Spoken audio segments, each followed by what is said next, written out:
राम जी की लीला है न्यारी।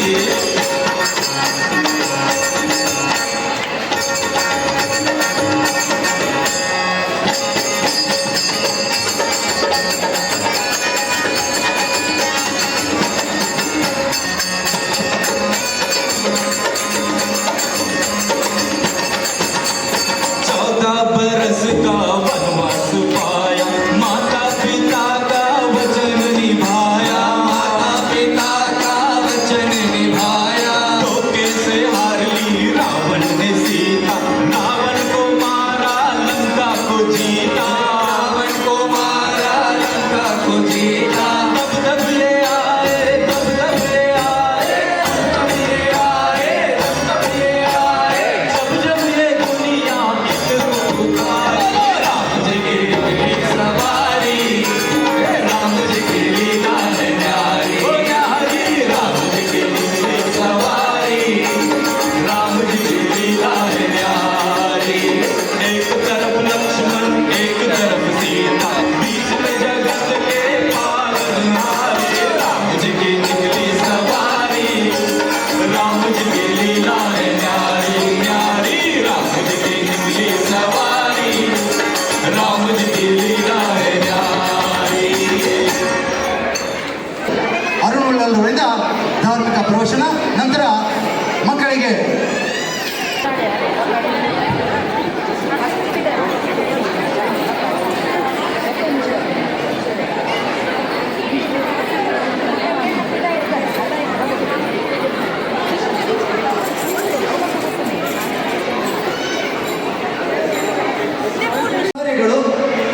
ಅವರ ಸನ್ಮಾನ ಪತ್ರದಲ್ಲಿ ಇದೆ. ದಯವಿಟ್ಟು ಇಲ್ಲಿ ನಿಂತುಕೊಂಡಿರುವವರು ಸ್ವಲ್ಪ ಛಾಯಾಚಿತ್ರಗಾರ ಸ್ವಲ್ಪ ಬದಿಗೆ ಬಂದು ಈ ಕಾರ್ಯಕ್ರಮ ವೀಕ್ಷಿಸಬೇಕು ಕೇಳಿಕೊಳ್ತಿದ್ದೇನೆ.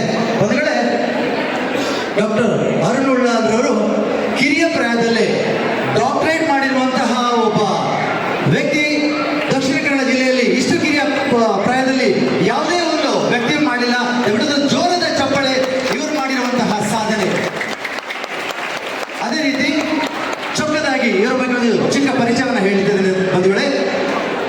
ಯಾವ ಹಿಂದೂ ಮುಖಂಡರು ಮಾಡದಿರುವಂತಹ, ಎಲ್ಲರೂ ಹೇಳ್ತಾರೆ ನಾವು ಅದು ಮಾಡ್ತೇವೆ ಇದು ಮಾಡ್ತೇವೆ ಅಂತ, ಯಾವುದೇ ಪ್ರಚಾರವನ್ನು ಪಡೆಯದೆ ತನ್ನೂರಿನಲ್ಲಿ 500ಕ್ಕಿಂತಲೂ ಮಿಕ್ಕಿ ಚಿಕ್ಕ ಪುಟ್ಟ ಮಕ್ಕಳಿಗೆ ಮಾತ್ರವಲ್ಲದೆ ಯುವಕರಿಗೆ ಧರ್ಮ ಶಿಕ್ಷಣವನ್ನು ಉಚಿತವಾಗಿ ಕೊಡುತ್ತಿರುವಂತಹ ವ್ಯಕ್ತಿ ನಮ್ಮ ಡಾಕ್ಟರ್ ಅರುಣ್ ಉಳ್ಳಾಲ್.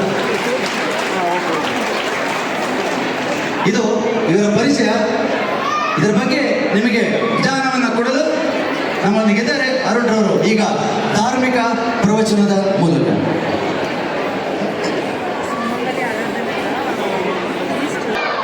ದಂಶ್ರಾಂ ಕರಾಲವದನ ಮಣಿಕುಂಡಲಾಟ್ಯ ಬಂದೂಕ ಪುಷ್ಪಂ ಸದೃಶಾನನ ಪಾಣಿಪಾದಾಂ ಉದ್ಯತ್ ದಿನೇಶ ಕಿರಣಾರುಣದೇಹ ಪಾದಂ ರಕ್ತೇಶ್ವರಿಂ ವ್ಯತಿತ ನಿಮ ಶೂಲಕಪಾಲ ಹಸ್ತ.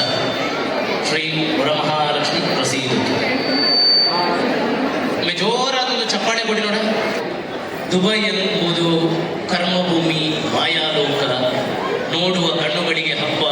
ಇಂತಹ ಕಲ್ಪನಾ ವಿಲಾಸದಿಂದ ಆಗಮಿಸುವ ಪ್ರತಿಯೊಬ್ಬರಿಗೂ ದುಬಾಯಿಯ ಒಳಗೊಂದು ಲಕ್ಷ್ಮೀನಾರಾಯಣ ಸಹಿತ ವೈಕುಂಠ ಉಂಟು ಅಂತ ಇವತ್ತು ಗೊತ್ತಾಯಿತು. ಹಾಗಾಗಿ ಇದು ನಿಜ ಅರ್ಥದ ಕೊಲ್ಲಾಪುರ. ಅಂತಹ ಲಕ್ಷ್ಮೀ ಸಾನ್ನಿಧ್ಯವನ್ನು ಇಲ್ಲಿ ಇಷ್ಟೊಂದು ವಿಜೃಂಭಣೆಯ ಪರಿಕಲ್ಪನೆ ಮೂಲಕ ಸಾಕಾರಗೊಳಿಸಿದ ನಿಮಗೆ ಅನಂತಾನಂತವಾಗಿರುವ ಅಭಿವಾದನ, ಅಭಿನಂದನ, ಅಭಿವಂದನ. ಸ್ನೇಹಿತರೆ, ಇದು ಕಡಲೀಚೆಯ ದುಬೈಯಲ್ಲಿ ನಡೆಯುವ ವರಮಹಾಲಕ್ಷ್ಮಿ ಪೂಜೆ. ಕಡಲಾಚೆಯ ಭಾರತದ ಕಡಲಿನ ಮಗಳಾದ ಮಹಾಲಕ್ಷ್ಮಿಯ ಕುರಿತಾಗಿ ಈ ಕಡಲೀಚೆಯ ಕಡೆಗೆ ಕಡಲೂರಾದ ಮಂಗಳೂರಿಂದ ನನ್ನನ್ನು ಕರೆಸಿದ್ದೀರಿ. ಅದಕ್ಕೋಸ್ಕರ ಶ್ರೀ ವರಮಹಾಲಕ್ಷ್ಮಿ ಪೂಜಾ ಸಮಿತಿಯ ಕಿರಿ ಹಿರಿ ಎಲ್ಲ ಸದಸ್ಯರಿಗೂ ಅನಂತಾನಂತವಾಗಿರುವ ಕೃತಜ್ಞತೆಗಳನ್ನು ಮೊದಲಾಗಿ ಸಲ್ಲಿಸುತ್ತೇನೆ. ನಾನು ಹೇಳಿದ ಸ್ವರವನ್ನೊಮ್ಮೆ ಪುನರುಚ್ಚರಿಸಬೇಕು. ಎಲ್ಲರೊಮ್ಮೆ ಹೇಳೋಣ.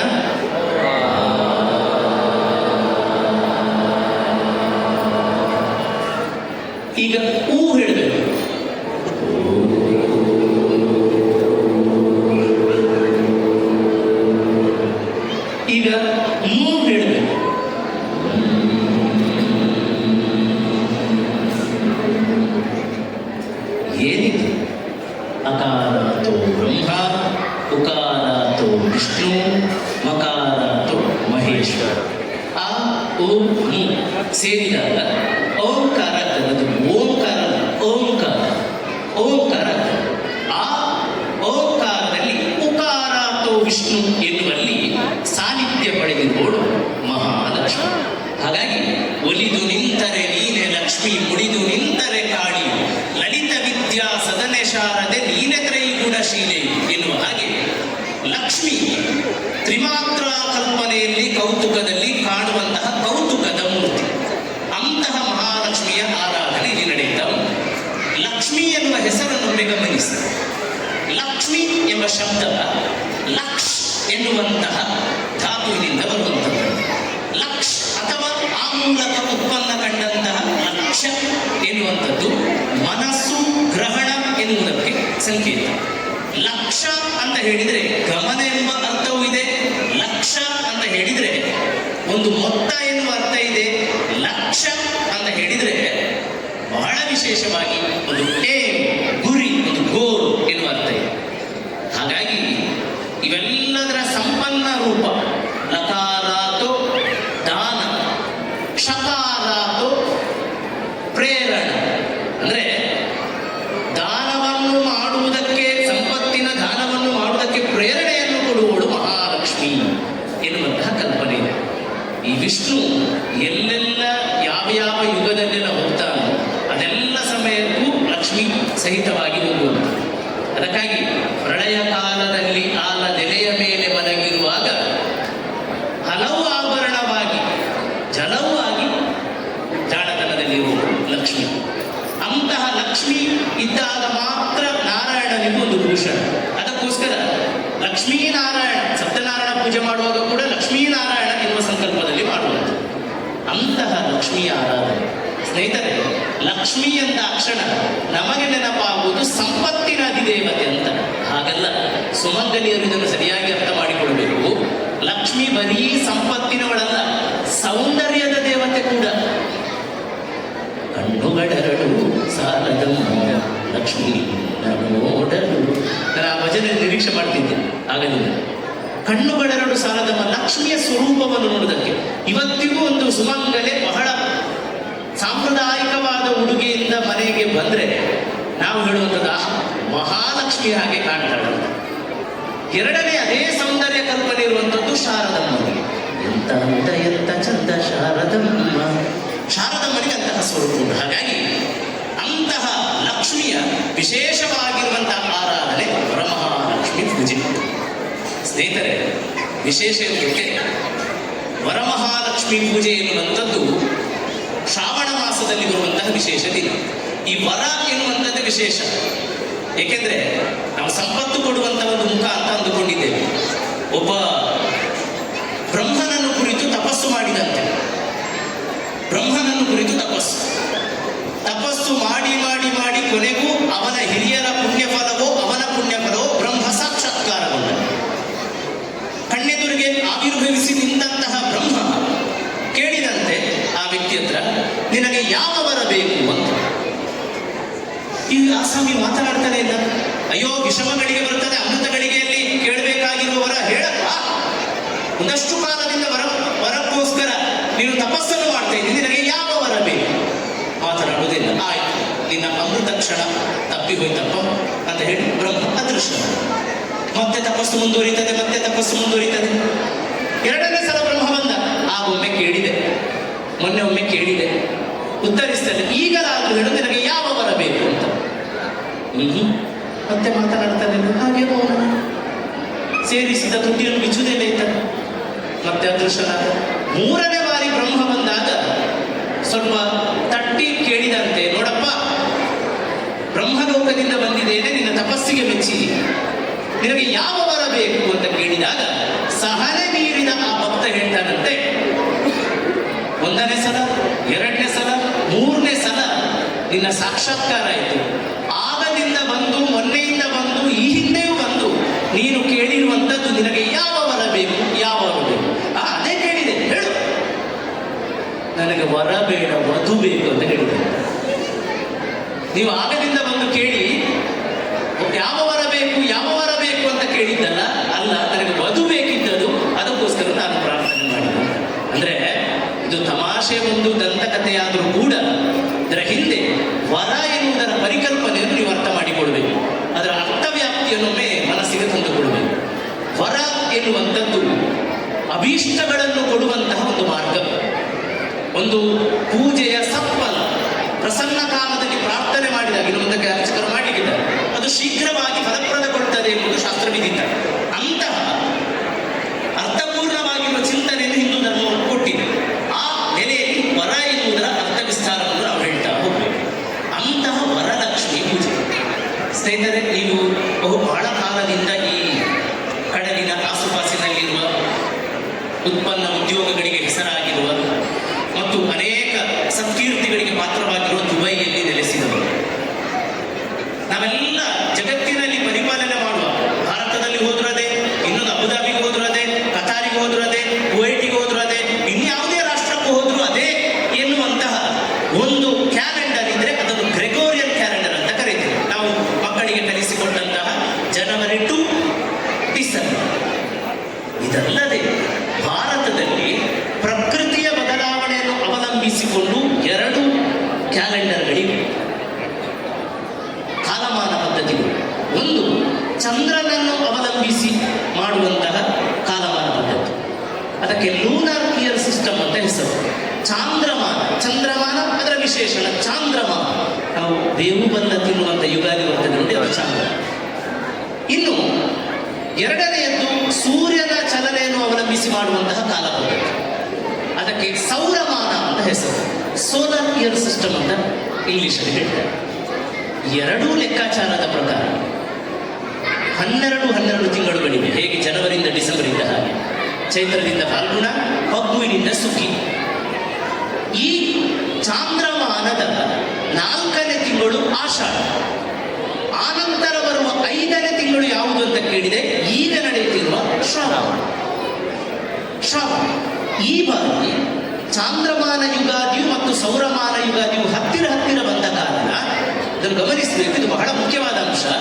ಈ ಬಾರಿ ಸೌರಮಾನದ ಸೋಣದಲ್ಲಿ ಈ ವರಮಹಾಲಕ್ಷ್ಮಿ ಪೂಜೆ ಬಂದಿದೆ. ಇಲ್ಲದಿದ್ರೆ ಸಾಮಾನ್ಯವಾಗಿ ಸೌರಮಾನದ ಆಷಾಢದಲ್ಲಿ ಅಂದ್ರೆ ಆಟಿಯಲ್ಲಿ ವರಮಹಾಲಕ್ಷ್ಮಿ ಪೂಜೆ ಬರುವುದು ಕ್ರಮ. ಈ ಬಾರಿ ಹತ್ತಿರ ಇರುವ, ಹಾಗಾಗಿ ಇಷ್ಟು ವರ್ಷಕ್ಕಿಂತಲೂ ಈ ವರ್ಷದ ವರಮಹಾಲಕ್ಷ್ಮಿ ಪೂಜೆ ಬಹಳ ಅದೃಷ್ಟಕರವಾದದ್ದು ಅಂತ ನಾನು ಅಂದುಕೊಳ್ತೇನೆ. ಬಹುಶಃ ಈ ವರಮಹಾಲಕ್ಷ್ಮಿ ಪೂಜೆಗೆ 2 ಶ್ರಾವಣಗಳು ಸನ್ನಿಹಿತಗೊಂಡಂತ ಕಾಲಕ್ಕೆ ನಾನೂ ದೊಡ್ಡ ಅದೃಷ್ಟವಂತ ದುಬೈಗೆ ಹೋಗುವುದು. ಸ್ನೇಹಿತರೆ, ಈ ಶ್ರಾವಣದ 5ನೇ ತಿಂಗಳಾಗಿರುವಂತಹ, ವರ್ಷದ 5ನೇ ತಿಂಗಳಾಗಿರುವಂತಹ ಶ್ರಾವಣದಲ್ಲಿ 2ನೇ ಶುಕ್ರವಾರ ವರಮಹಾಲಕ್ಷ್ಮಿ ಪೂಜೆ. ಇನ್ನೊಂದು ಲೆಕ್ಕಾಚಾರ, ನಾಳೆದ್ದು ಸೋಮವಾರ ಏನೋ ಒಂದು ವಿಶೇಷ ಅಂತ ಏನು ಹೇಳಿ, ಕೈಗೇನೋ ಕಟ್ತಾರೆ, ಫ್ರೆಂಡ್ಶಿಪ್ ಬ್ಯಾಂಡ್ ಅಂತ ಹೇಳ್ತಾರೆ. ಆ ರಕ್ಷಾಬಂಧನ ಮೂಲ ಹುಣ್ಣಿಮೆ, ಈ ಹುಣ್ಣಿಮೆಗಿಂತ ಮೊದಲ ಶುಕ್ರವಾರ ವರಮಹಾಲಕ್ಷ್ಮಿ ಪೂಜೆ. ನಾನು ಏಕೆ ಇಷ್ಟು ಸೂಕ್ಷ್ಮ ಗಣಿತ ಪಾಠ ಮಾಡಿದಾಗ ಹೇಳ್ತಾ ಇದ್ದೇನೆಂದ್ರೆ, ಇದನ್ನು ನಮ್ಮ ಮಕ್ಕಳಿಗೆ ಹೇಳಿಕೊಡಬೇಕು. ಎಷ್ಟು ಸುಂದರವಾದ ಪ್ರಕೃತಿನಿಷ್ಠವಾಗಿರುವ ಕಾಲ ಪದ್ಧತಿ ನಮ್ಮೊಳಗಿದೆ ಎಂಬುದು ಮಕ್ಕಳಿಗೆ ಗೊತ್ತಾಗಬೇಕು. ಅವರ 12 ತಿಂಗಳನ್ನು ಕಂಠಪಾಠ ಹೇಳುವಂತಾಗಬೇಕು. ಅದಕ್ಕೋಸ್ಕರ ಆ ರೀತಿ ವರಮಹಾಲಕ್ಷ್ಮಿ ಪೂಜೆಯ ಪರಿಕಲ್ಪನೆ ಬರುವಂಥದ್ದು. ಲಕ್ಷ್ಮೀ ಪೂಜೆ ಮಾಡಿದಾಗ ಸ್ವಸ್ತಿ ಶ್ರದ್ಧಾ ಮೇಧಾ ಯಶಃ ಪ್ರಜ್ಞಾಂ ವಿದ್ಯಾಂ ಬುದ್ಧಿಂ ಶ್ರಿಯಂ ಬಲಂ ಆಯುಷ್ಯಂ ತೇಜಃ ಆರೋಗ್ಯಂ ದೇಹಿ ಮೇ ಮಹಾಲಕ್ಷ್ಮಿ. 11 ವಿಧದ ಸಿದ್ಧಿ, ಎಲ್ಲ ಪೂಜೆದ ಸಂಕಲ್ಪದಲ್ಲಿ ಬರುವಂತಹ ಸ್ಥಿತಿಗಳು. ವಿಶೇಷವಾಗಿ ಬದುಕಿಗೆ ಬೇಕಿರುವಂತಹ ಸಂಪತ್ತನ್ನು ಲಕ್ಷ್ಮಿ ಕೊಡ್ತಾಳೆ ಎಂದು ನಂಬಿಕೆ. ಬಹಳ ಇಂಟ್ರೆಸ್ಟಿಂಗ್ ಆಗಿರೋ 2 ವಿಷಯವನ್ನು ನಾನು ಉಪನ್ಯಾಸದಲ್ಲಿ ಹಂಚಿಕೊಳ್ಬೇಕು. ಲಕ್ಷ್ಮಿಯ ಒಂದು ಬಹಳ ಸಾಲಂಕೃತವಾಗಿರುವ, ನಿಜ ಕಣ್ಣೆದುರು ಲಕ್ಷ್ಮಿಯೇ ಸಾಕ್ಷಾತ್ಕರಿಸಿದ್ದಾಳೆ ಎನ್ನುವಷ್ಟು ಬಹಳ ಸುಂದರವಾಗಿರುವಂತಹ ಒಂದು ವಿಗ್ರಹದಲ್ಲಿ ಸ್ಥಾಪನೆ ಆಗಿದೆ. ಅರ್ಚಕರು ವಿಧಿ ಪ್ರಕಾರ ಹಿರಿಯರಿಂದ ತಿಳಿದು ಬಂದಂತಹ ಶಾಸ್ತ್ರೋಕ್ತವಾದ ವಿಧಾನಗಳನ್ನು ಬಹಳ ವಿದ್ಯುಕ್ತವಾಗಿ ಜಗನ್ಮಾತೆಯ ಚರಣಗಳಿಗೆ ಅರ್ಪಿಸಿದ್ದಾರೆ. ಈ ಲಕ್ಷ್ಮಿಯ ಪುತ್ಥಳಿಯನ್ನು ಇಡುವ ಹಿಂಭಾಗದಲ್ಲಿ ಒಂದು ಹೂವಿನ ಚಿತ್ರ ಉಂಟು. ಯಾವ ಹೂವು? ಇಂಗ್ಲಿಷಲ್ಲಿ ಏನು ಹೇಳ್ತಾರಪ್ಪ ಈ flower, which is this flower? Lotus. ಇದು ಕಮಲ. ತಾವರೆ ಹೇಳಿದ್ರೆ ಮಕ್ಕಳಿಗೆ ಗೊತ್ತಾಗ್ತದೆ, ಕಮಲ. ಈ ಕಮಲ ಎನ್ನುವುದೇ ಸ್ವತಃ ಲಕ್ಷ್ಮಿ ಹೆಸರು. ಹಿಂದೆ ಹಿರಿಯರಿಗೆಲ್ಲ ಹೆಚ್ಚು ಅದೇ ಹೆಸರಿಡ್ತಿದ್ರು, ಕಮಲ ಅಂತ. ಸ್ವತಃ ಲಕ್ಷ್ಮಿಯ ಹೆಸರು. ಈ ಹೂವು ಸ್ತ್ರೀ ಗರ್ಭದ ಸಂಕೇತ ಅಂತ. ಒಂದು ದೇವಸ್ಥಾನ ಗರ್ಭಗೃಹ ಶಿರ ಪ್ರೋಕ್ತಂ ಅಂತರಾಳಂ ತಥಾ ಸುಖಾಸನಂ ಗಣಶ್ಚೈವ ಬಾಹುಶ್ಚೈವಾರ್ಥ ಮಂಟಪಂ ಮಹಾಮಂಟಪಂ ಕುಕ್ಷಿಸ್ಯಾತ್ ಪ್ರಾಕಾರಂ ಝಾಂಜಲೇಹೋ ಗೋಪುರಂ ದೇವಪದಪಾದಸ್ಯಾತ್ ಯತ್ತೇವಂ ಲಕ್ಷಣಂ ಶುಭಂ ಎನ್ನುವುದು ದೇವಸ್ಥಾನದ ಆಲಯ ಶಾಸ್ತ್ರದ ಮಂತ್ರ. ಇದರಲ್ಲಿ ಒಂದೊಂದು ಪಾಯಿಂಟ್ ಮನುಷ್ಯನ ಶರೀರದಲ್ಲಿ 7 ಚಕ್ರಗಳಿರುವ ಹಾಗೆ ದೇಗುಲಕ್ಕೂ 7 ಚಕ್ರಗಳಿವೆ ಎಂಬ ಸಂಕಲ್ಪ ಇದೆ. ಈ 7 ಚಕ್ರಗಳನ್ನು ಗುರುತಿಸಿರುವಂಥದ್ದು ಇದೇ ಕಮಲ ಪುಷ್ಪಗಳ ಮೂಲಕ. ಹಾಗಾಗಿ ಕಮಲ ಎನ್ನುವಂಥದ್ದು ಬದುಕಿನ ವೈರಾಗ್ಯದ ಬಹಳ ಒಳ್ಳೆಯ ಸಂಕೇತ. ಪದ್ಮಪತ್ರದ ಕಲ್ಪನೆಗಳು ನಮ್ಮಲ್ಲಿದೆ. ಎಷ್ಟೋ ಬಾರಿ ಬದುಕಿನಲ್ಲಿ ಹೇಗಿರಬೇಕು ಅಂತ ಹೇಳಿದ್ರೆ, ಕೈಗೆ ಎಣ್ಣೆಯನ್ನು ಸವರಿ ಹಲಸಿನ ಹಣ್ಣನ್ನು ಮುಟ್ಟಿದ ಹಾಗೆ ಅದು ತಿಂದು ಆಗಬೇಕು, ಜೊತೆಗೆ ಕೈಗೆ ಅಂಟೊತ್ತಾಗಬಾರ್ದು. ಈ ಪದ್ಮಪತ್ರೆಯ ಮೇಲೆ ಅಂದ್ರೆ ತಾವರೆಯ ಎಲೆಯ ಮೇಲೆ ಇರುವ ನೀರಾಗಿರ್ತದೆ ನೋಡಿ, ರಕ್ಷಣೆಗೆ ಸಿಗ್ತದೆ, ಆದರೆ ಅಂಟಿಕೊಳ್ಳುವುದು. ಆ ರೀತಿ ಬದುಕಿನಲ್ಲಿ ಇದ್ದೂ ಇಲ್ಲದ ಹಾಗೆ ವೈರಾಗ್ಯದಲ್ಲಿ, ಆರೋಗ್ಯಪೂರ್ಣವಾದ ವೈರಾಗ್ಯದಲ್ಲಿ ಇರಬೇಕು ಎನ್ನುವಂತಹ ಸಂಕೇತವಾಗಿ ಕಮಲ. ಈ ಕಮಲದ ಮೇಲೆ ನಿಂತ ಲಕ್ಷ್ಮಿಯನ್ನು ನೀವು ನೋಡಿರ್ತೀರಿ, ಕುಳಿತ ಲಕ್ಷ್ಮಿಯನ್ನು ಇಲ್ಲಿ ದೇವಿ ಕುಳಿತ ಸ್ವರೂಪದಲ್ಲಿದ್ದಾಳೆ ನೋಡಿ, ಕಾಲ ಮೇಲೆ ಕಾಲು ಹಾಗೆ ನೋಡಿದರೆ ಕುಳಿತ ಲಕ್ಷ್ಮಿ ಸ್ಥಿರ ಲಕ್ಷ್ಮಿ, ನಿಂತ ಲಕ್ಷ್ಮಿ ಚರಲಕ್ಷ್ಮಿ. ಚರಲಕ್ಷ್ಮಿ ಸ್ಥಿರವಾಸೆ ಅಂತ ಹೇಳ್ತಾರೆ. ಅದಕ್ಕೋಸ್ಕರ ಮನೆಯಲ್ಲಿ ಇತರ ಕಡೆಯಲ್ಲೆಲ್ಲ ಕುಳಿತ ಲಕ್ಷ್ಮಿಯನ್ನೇ ಹೆಚ್ಚಾಗಿ ಆರಾಧಿಸ್ತಾರೆ. ಅವಳು ಸ್ಥಿರವಾಗಿ ನಮ್ಮೊಳಗಿರಲಿ. ಲಕ್ಷ್ಮಿಯ ವಾಹನ ಯಾವುದು ಕೇಳಿ? ಸಿಂಹ. ಶ್ವೇತಭೂಖ ಅಂದ್ರೆ ಬಿಳಿ ಗೂಬೆ. ಅದೇಕೆ ಸರ್ ಅಷ್ಟು ಸೌಂದರ್ಯವತಿಯಾಗಿರುವಂತಹ ಲಕ್ಷ್ಮಿಗೆ ಅಂತಹ ಭಯಾನಕ ಪಕ್ಷಿಯನ್ನು ವಾಹನವಾಗಿ ಕೊಟ್ಟಿದ್ದೀರಿ? ಬದುಕೆನ್ನುವುದು ಕೆಲವೊಮ್ಮೆ ಹಾಗೆ ವಿರೋಧಾಭಾಸಗಳಿರ್ತದೆ, ವ್ಯತಿರಿಕ್ತಗಳಿರ್ತದೆ. ಅವುಗಳ ಮಧ್ಯೆ ಸಮನ್ವಯವನ್ನು ಸಾಧಿಸುವುದೇ ಮುಖ್ಯ. ವಿಭಜನಲ್ಲ, ಸಮನ್ವಯ ಬದುಕಿನ ಧಾತು. ಹಾಗಿರುವಾಗ ಅಂತಹ ಲಕ್ಷ್ಮಿ ಶ್ವೇತ ಗೂಬೆಯ ಮೇಲೆ ಇರುವಂಥವಳು. ಅಂದ್ರೆ ಈ ಗೂಬೆಯ ವಿಶೇಷ ಗೊತ್ತಾ? ನಿಶಾಚರಿ, ರಾತ್ರಿ ಮಾತ್ರ ಸಂಚರಿಸ್ತದೆ. ನಾವೆಲ್ಲ ಮಕ್ಕಳ ಹತ್ರ ಹೇಳ್ತೇವೆ, ಅದಕ್ಕೆ ರಾತ್ರಿ ಮಾತ್ರ ಕಣ್ಣು ಕಾಣ್ತದೆ ಅಂತ. ರಾತ್ರಿ ಸಂಚರಿಸುವಂತ, ಈ ರಾತ್ರಿ ಸಂಚರಿಸುವಂತಹ ಬಾವಲಿಯಾಗಿರ್ಲಿ, ಗೂಬೆಯಾಗಿರ್ಲಿ, ಇವುಗಳಿಗೆ ಪ್ರಕೃತಿಯ ಒಂದು ವಿಶೇಷವಾದ ಗುಣವನ್ನು ಕೊಟ್ಟಿದೆ.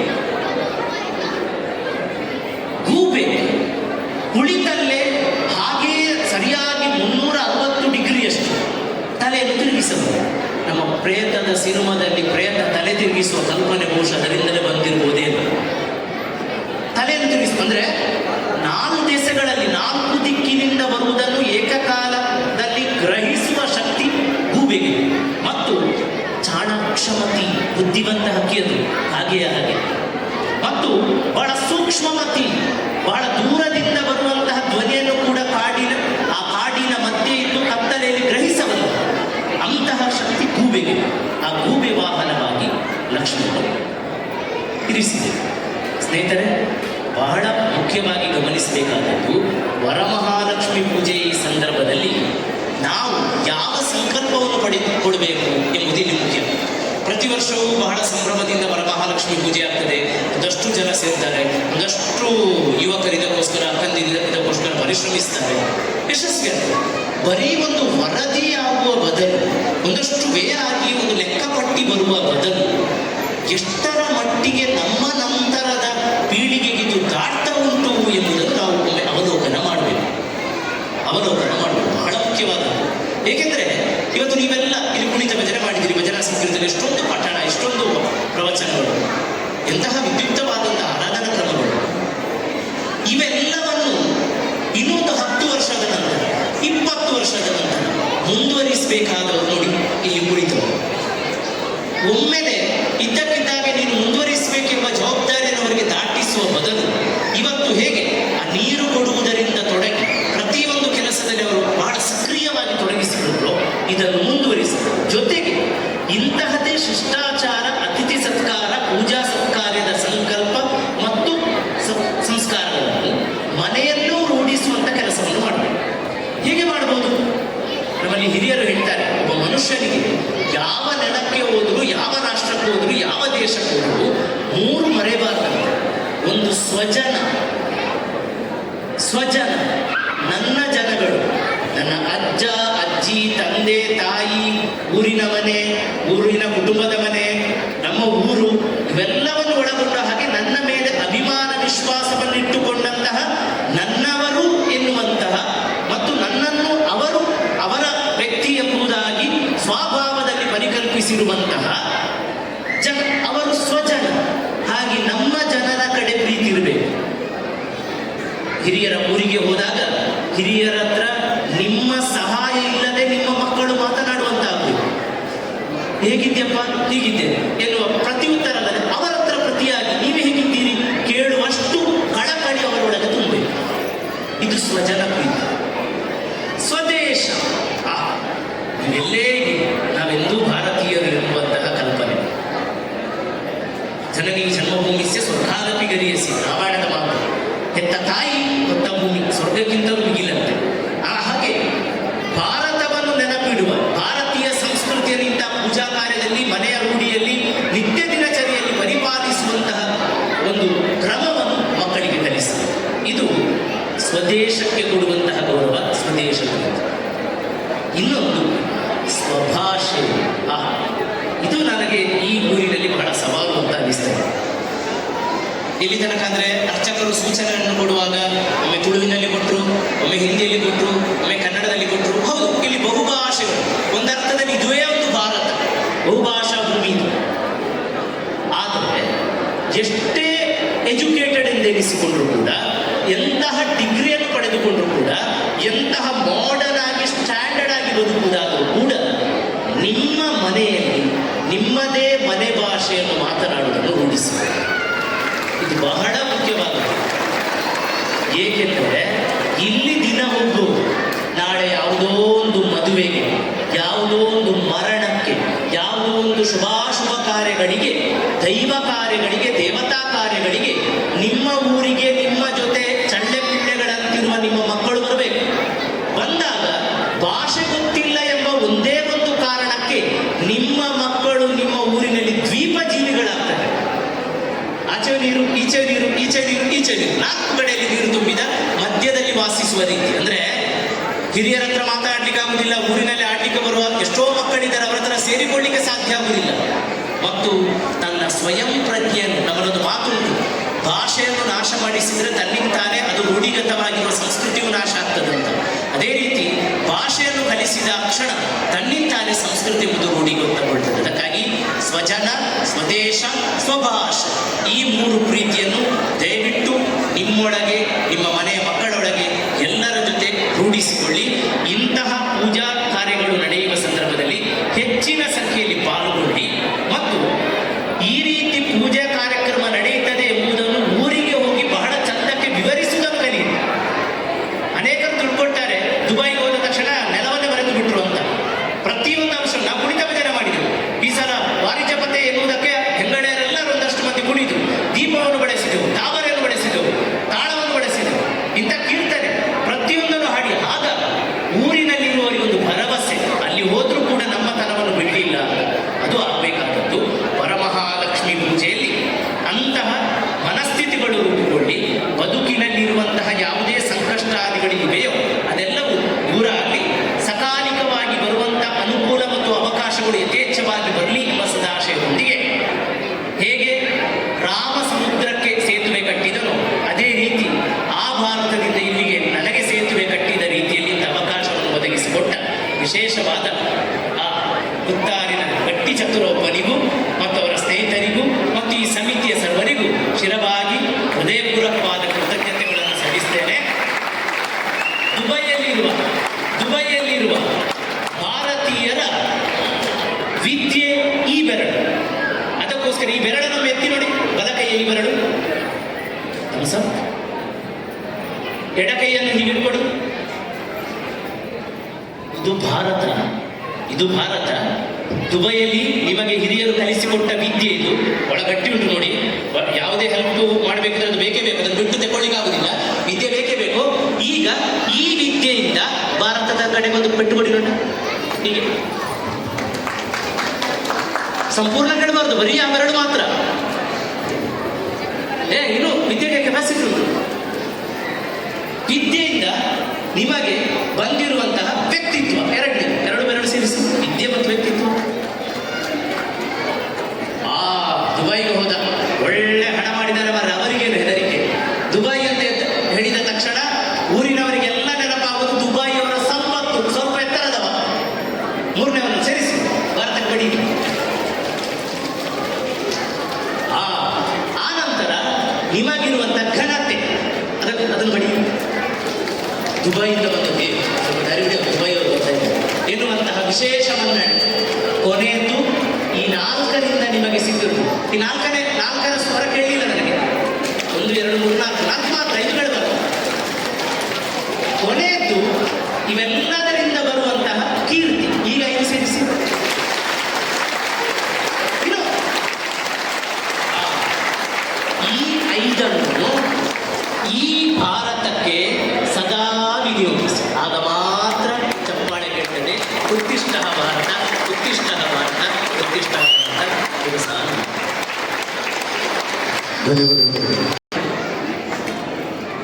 ನಮ್ಮ ಸುಮಂಗಲಿ ಪತ್ನಿ ಬರುವುದಕ್ಕೆ ಮುಂಚೆ ಅರುಣ್ ತಮ್ಮ ಕಾರ್ಯ ಸಾಧನೆ ಮಾಡಿದ್ದಾರೆ. ಇನ್ನು ಮುಂದಿನ ಕಾರ್ಯ ಸಾಧನೆಗೆ ಪತ್ನಿಯ ಸಪೋರ್ಟ್, ಬೆಂಬಲ ಅತ್ಯಗತ್ಯ. ದಮ್ಮಿದ್ರೆ ಮಾತ್ರ ಪತಿ, ಇಲ್ಲದ್ರೆ ದಮ್ಮ ಇಲ್ಲ. ಇದು ಮುಂಚೆ ಅದೇ ರೀತಿ ನಮ್ಮ ಸನ್ಮಾನ ಪತ್ರವನ್ನು ಅರುಣ್ ಉಳ್ಳಲ್ರಿಗೆ ನೀಡಲಿಕ್ಕಿದ್ದೇವೆ. ಇದನ್ನು ನೀಡಿರುವಂತಹ ಗಣೇಶ್ ರಾಯರು ದಯವಿಟ್ಟು ಓದಬೇಕಾಗಿ ಕೇಳಿಕೊಡ್ತಿದ್ದೇನೆ. ಇದು ಭಾಗ್ಯವಯ್ಯ, ಇದು ಭಾಗ್ಯ. ಪುಣ್ಯ ದಿನ, ಪವಿತ್ರ ಗಳಿಗೆ, ನಮ್ಮ ಭಾರತಾಂಬೆಯ ವರಪುತ್ರ ತಮ್ಮ ಒಂದು ಪ್ರವಚನದ ಮೂಲಕ ನಮ್ಮನ್ನೆಲ್ಲ ಪವನರಾಗಿಸಿದ್ದಾರೆ. ಅವರ ಒಂದು ಸನ್ಮಾನ ಪತ್ರದ ವಾಚನದ ಸಮಯ ಇದು. ಶ್ರೀ ವರಮಹಾಲಕ್ಷ್ಮಿ ಪೂಜಾ ಸಮಿತಿ UAE, ಡಾಕ್ಟರ್ ಅರುಣ್ ಉಳ್ಳಾಳ್ ಸನ್ಮಾನ ಪತ್ರ. ಭವ್ಯ ಭಾರತದ ಸುಂದರ ಕರ್ನಾಟಕದ ಕರಾವಳಿ ಕರ್ನಾಟಕದ ತುಳುನಾಡಿನಲ್ಲಿ ಜನಿಸಿ ಸುಸಂಸ್ಕೃತ ಪರಿಸರದಲ್ಲಿ ಬೆಳೆದು ತುಳು ಸಂಸ್ಕೃತಿ, ಆಚಾರ, ವಿಚಾರ, ಸಂಪ್ರದಾಯಗಳ ಬಗ್ಗೆ ಹಂಪಿ ವಿಶ್ವವಿದ್ಯಾಲಯದಲ್ಲಿ MPhil ಅಧ್ಯಯನ ನಡೆಸಿರುವಿರಿ. ದೇವಿ ಆರಾಧನೆ ವಿಷಯದಲ್ಲಿ PhD ಸಂಶೋಧನೆಯನ್ನು ನಡೆಸಿ ಉನ್ನತ ಡಾಕ್ಟರೇಟ್ ಪದವಿಯನ್ನು ಪಡೆದಿರುವ ತಾವು ತುಳು, ಕನ್ನಡ ಭಾಷೆಗಳಲ್ಲಿ ಅರುಣೋದಯ, ನಿತ್ಯ ಸುವರ್ಣ, ಶಾರದಾಮೃತ ಕೃತಿಗಳನ್ನು ಬರೆದಿರುವಿರಿ. ಜನಪ್ರಿಯ ಶಿವದೂತ ಗುಳಿಗೆ, ಮಣಿಗಂಡ ವಿಜಯ ನಾಟಕಗಳಿಗೆ ಗೀತಾ ಸಾಹಿತ್ಯ ಹಾಗೂ ನಾಡಿನ ಪ್ರತಿಷ್ಠಿತ ಸಂಶೋಧನಾ ಪತ್ರಿಕೆಗಳಲ್ಲಿ ತಮ್ಮ ಅಧ್ಯಯನದ ಬರಹಗಳು ಪ್ರಕಟವಾಗಿದೆ. ರಾಜ್ಯ, ಹೊರರಾಜ್ಯ ಹಾಗೂ ಹೊರದೇಶಗಳಾದಂಥ ಕತ್ತಾರ್, ಕುವೈತ್ ರಾಷ್ಟ್ರಗಳಲ್ಲಿ ಹಲವು ಬಾರಿ ಉಪನ್ಯಾಸ ನೀಡಿರುವಿರಿ. ದಕ್ಷಿಣ ಕನ್ನಡ ಜಿಲ್ಲೆಯ 2 ಕಡೆಗಳಲ್ಲಿ ಭಾರತೀಯ ಧರ್ಮ ಸಂಸ್ಕಾರ ಶಿಕ್ಷಣ ಕೇಂದ್ರದ ಮೂಲಕ 500ಕ್ಕಿಂತಲೂ ಹೆಚ್ಚು ವಿದ್ಯಾರ್ಥಿಗಳಿಗೆ ಉಚಿತ ಧರ್ಮ ಶಿಕ್ಷಣ ನೀಡುತ್ತಿರುವ ತಾವು ಸಂಸ್ಕೃತಿ ಎಂಬ ಯೂಟ್ಯೂಬ್ ಚಾನೆಲ್ನ ಮೂಲಕ ತುಳು, ಕನ್ನಡ ಸಾಂಸ್ಕೃತಿಕ ವಿಷಯಗಳನ್ನು ಜನಕೋಟಿಗೆ ಮುಟ್ಟಿಸುತ್ತಿರುವಿರಿ. ತಮಗೆ ದಕ್ಷಿಣ ಕನ್ನಡ ಜಿಲ್ಲಾ ರಾಜ್ಯೋತ್ಸವ ಪ್ರಶಸ್ತಿ, ಕರ್ನಾಟಕ ತುಳು ಸಾಹಿತ್ಯ ತುಳು ಚಾವಡಿ ಪ್ರಶಸ್ತಿ, ಮಂಗಳೂರು ವಿಶ್ವವಿದ್ಯಾಲಯದ ನಾರಾಯಣ ಗುರು ಅತ್ಯುತ್ತಮ ಸಂಶೋಧನಾ ಪ್ರಶಸ್ತಿ ಪಡೆದಿರುವ ಪ್ರಸ್ತುತ ಮಂಗಳೂರಿನ ಪ್ರತಿಷ್ಠಿತ ಕಾಲೇಜಿನಲ್ಲಿ ಅಸಿಸ್ಟೆಂಟ್ ಪ್ರೊಫೆಸರ್ ಆಗಿ ಸೇವೆ ಸಲ್ಲಿಸುತ್ತಿದ್ದೀರಿ. ದುಬೈಯಲ್ಲಿ ವಿಜೃಂಭಣೆಯಿಂದ ನಡೆಯುವ 17ನೇ ವರ್ಷದ ಶ್ರೀ ವರಮಹಾಲಕ್ಷ್ಮಿ ಪೂಜೆಯಲ್ಲಿ ಭಾರತದಿಂದ ಆಗಮಿಸಿ ಧಾರ್ಮಿಕ ಪ್ರವಚನ ನೀಡುವುದರ ಮೂಲಕ ಅನಿವಾಸಿ ತುಳುವರು, ಕನ್ನಡಿಗರು ಹಾಗೂ ಭಕ್ತಾದಿ ಬಂಧುಗಳು ಪುನೀತರಾಗಿದ್ದಾರೆ. ಶ್ರೀ ವರಮಹಾಲಕ್ಷ್ಮಿ ಪೂಜಾ ಸಮಿತಿ UAEಯ ಸರ್ವ ಸುಮಂಗಲೆಯರು ಹಾಗೂ ಸರ್ವ ಸದಸ್ಯರ ಪರವಾಗಿ ತಮ್ಮನ್ನು ಸನ್ಮಾನಿಸಿ ಗೌರವಿಸಲು ಹರ್ಷಿಸುತ್ತೇವೆ. 17 ಆಗಸ್ಟ್ 2024 17ನೇ ವಾರ್ಷಿಕ ವರಮಹಾಲಕ್ಷ್ಮಿ ಪೂಜೆ, ಸ್ಪ್ರಿಂಗ್ಡೆಲ್ ಸ್ಕೂಲ್, ದುಬೈ. ಧನ್ಯವಾದಗಳು ಗಣೇಶ್ ಅವರು. ಒಂದ್ಸಲ ಗಣೇಶ್ವರಿಗೆ ಜೋರಾದ ಚಪ್ಪಲಿ ತರಬೇಕು. ಎಲ್ಲ ರೀತಿಯಲ್ಲಿ ಸಹಕಾರ ಮಾಡ್ತಿರುವಂತಹ ನಮ್ಮ ಬಂಧು ಶ್ರೀಯುತ ಪ್ರಕಾಶ್ ಪಕ್ಕಲ್ರವರು ಸನ್ಮಾನ ಪತ್ರವನ್ನು ಈ ಬಗ್ಗೆ ಕೈಗೊಳ್ಳುತ್ತಿದ್ದಾರೆ. ಅದೇ ರೀತಿ ಜಗನ್ನಾಥ್ ಬೆಳ್ಳವರು ನಾನು ಕೇಳ್ಕೊಳ್ತಿದ್ದೇನೆ.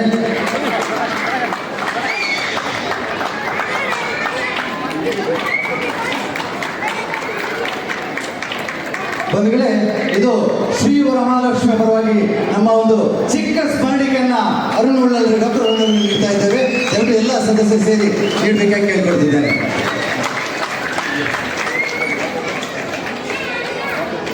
ಇದು ಡಾಕ್ಟರ್ ಅರುಣ್ ಉಳ್ಳಲ್ ಅವರಿಗೆ ನಮ್ಮ ಚಿಕ್ಕ ಸ್ಮರಣಿಕೆ.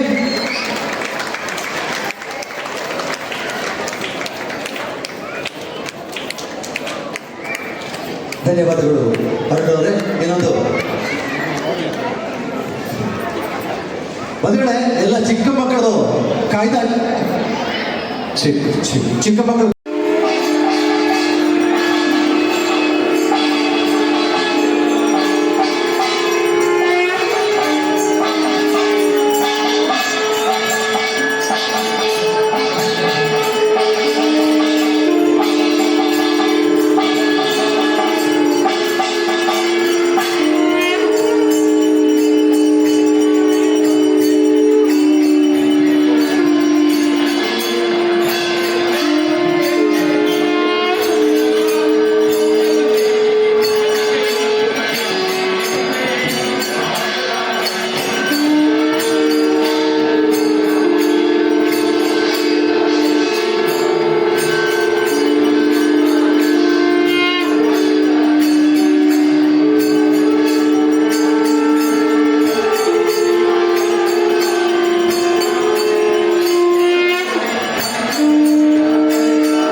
ಶರಣ್ಯೇ ನಮಸ್ತೆ ದೇವಿ ನಾರಾಯಣ ನಮಸ್ತೆ ಶ್ರೀ ಮಹಾಚುತಾಯ ನಮಃ ನಮೋ ಪ್ರಾರ್ಥನಾಂ ನಾಮಯಾಮಿ ಗಂಗಾ ಸಿಂಧು ಸರಸ್ವತಿ ಗೋದಾವರಿ ನರ್ಮದಾ ಕೃಷ್ಣಾ ಭೀಮನದಿ ಶ್ರೀಗಂಡಕಿ ಗೋಮತಿ ಕಾವೇರಿ ಪ್ರಯಾಗೋ ನೇತ್ರಾವತ್ಯಾದಯೋಃ ಮಧ್ಯಶ್ರೀ ಹರಿವಾರವಿಂದರಂಗಃ ಭೂಮಂಬಾಯ ನಮಃ ಪ್ರಾರ್ಥನಾಂ ನಾಮಯಾಮಿ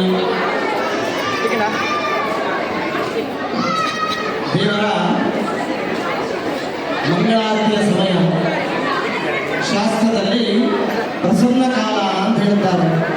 ದಯವಿಟ್ಟು ಎಲ್ಲರೂ ಕೂತ್ಕೊಳ್ಳಿ, ಇನ್ನು ಅರ್ಧ ಗಂಟೆ ಇದೆ ಪ್ರಸಾದಕ್ಕೆ. ಹಾಗಾಗಿ ದಯವಿಟ್ಟು ಎಲ್ಲರೂ ತಮ್ಮ ತಮ್ಮ ಸ್ಥಳದಲ್ಲಿ ಕೂತ್ಕೊಳ್ಳಿ, ಪ್ರಾರ್ಥನೆ ಆಗ್ತದೆ. ದೇವರ ಮಂಗಳಾರತಿ ಸಮಯಕ್ಕೆ ಶಾಸ್ತ್ರದಲ್ಲಿ ಪ್ರಸನ್ನ ಕಾಲ ಅಂತ ಹೇಳ್ತಾರೆ. ಒಂದು ಪೂಜೆ ಅಂತ ಹೇಳಿದ್ರೆ, ನಾವು ನಮ್ಮ ಮನೆಯಲ್ಲಿ ಪೂಜೆಯನ್ನು ಮಾಡದಿದ್ದರೆ ಒಂದು ಹೊತ್ತಿನ ಮಟ್ಟಿಗೆ ದೇವರನ್ನು ಮನೆಗೆ ಕರಿತೇವೆ. ಹಾಗೆಯೇ ಸಾರ್ವಜನಿಕವಾಗಿ ಎಲ್ಲರ ಪರವಾಗಿ ನಾವು ಪೂಜೆಯನ್ನು ಮಾಡದಿದ್ದರೆ ನಾವು ಎಲ್ಲಿ ನಿಗದಿಪಡಿಸ್ತೇವೆಯೋ ಅಲ್ಲಿ ದೇವರಿಗೆ ಹೂವಿನಲ್ಲಿ ಶುದ್ಧನಾರಂಗೆ ನಮೋತ್ತರೆ ಶ್ರೀವರ್ಮಾನಕ್ಕಾಗಿ ಬಾಲಾರನಿಗೆ ಗೋವಿಂದ ಕೈಯಲ್ಲಿ ಅಕ್ಷತೆ ಇದ್ದವರಲ್ಲಿ ಬಂದು ಹಾಕಿ ಹಾಗೆ ಅಲ್ಲಿ ಮೂರು ಪದಕ್ಕೆ ನಮಸ್ಕಾರ ಮಾಡಿ. ಓಂ